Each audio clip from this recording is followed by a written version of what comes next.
Okay, so for chapter 5, we had to talk about listening, and to me, a big indication of listening is body language. I know that the book didn't really go in depth about body language or didn't even touch body language, but to me, it's huge because I feel like it's a really big indication.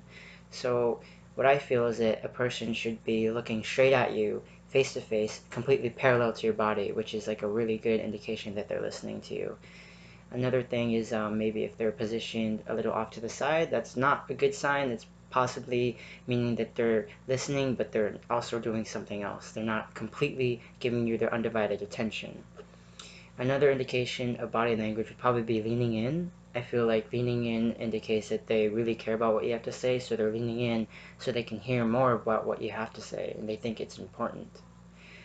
In terms of how I feel when someone is not listening to me, I am really a sensitive person, so I feel like when someone's not listening to me, they feel that it's not important or they feel that it's not worth their time. And it makes me really sad because it's like if I have the courage to talk to you about something that's important to me, I feel like you should have the respect to listen to me. And another big thing is, it makes me feel like they don't have any respect for me. It feels like, they don't care about what I have to say, or maybe they just feel like what I have to say isn't worth listening to, which makes me really sad. An example of this would be probably when I was with my mom. There's a time where I was trying to tell her how I'm having trouble having, choosing what I want to do with my life. So, like, my major, I'm still undecided. I really don't know what I want to do.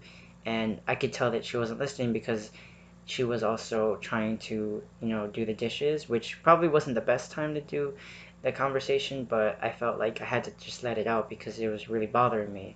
But it made me feel like, if she really cared about how I felt about college and how I wanted to do my life, then she probably would have stopped what she was doing so she can turn around and look at me and have a conversation with me.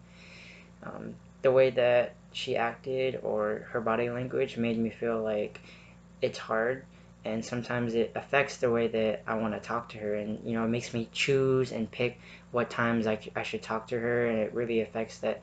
It makes me feel like I can't talk to her whenever I want to, which is sometimes I feel like a parent should react. And although I love my mom, it really bothered me, and it made me feel like what I had to say wasn't as important to her as doing the dishes.